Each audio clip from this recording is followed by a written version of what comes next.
بسم الله الرحمن الرحيم. بالتوسل بالسيدة الزهراء عليها السلام. اللهم صل وسلم وزد وبارك على السيدة الجميلة المعصومة المظلومة الكريمة النبيلة المكروبة العليلة ذات الأحزان الطويلة في المدة القليلة الرضية الحليمة العفيفة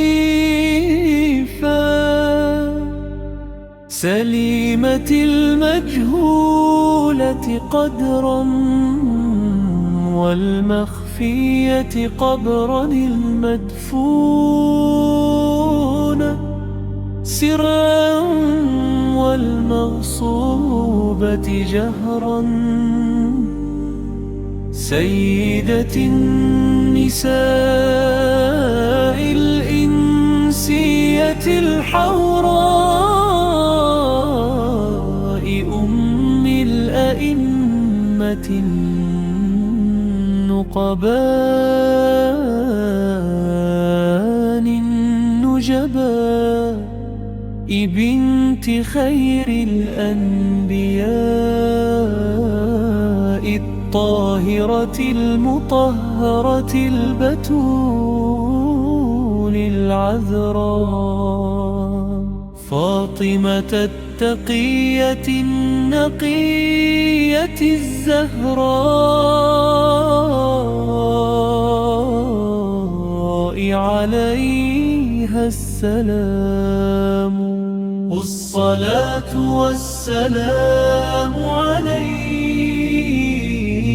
وعلى ذريتك يا فاطمة الزهراء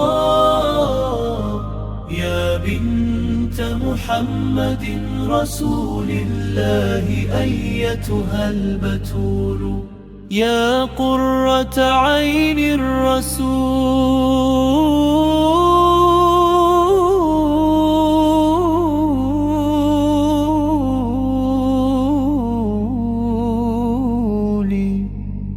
يا بضعة النبي يا أم السبطين يا حجة الله على خلقه يا سيدتنا ومولاتنا منا توجهنا واستشفعنا وتوسلنا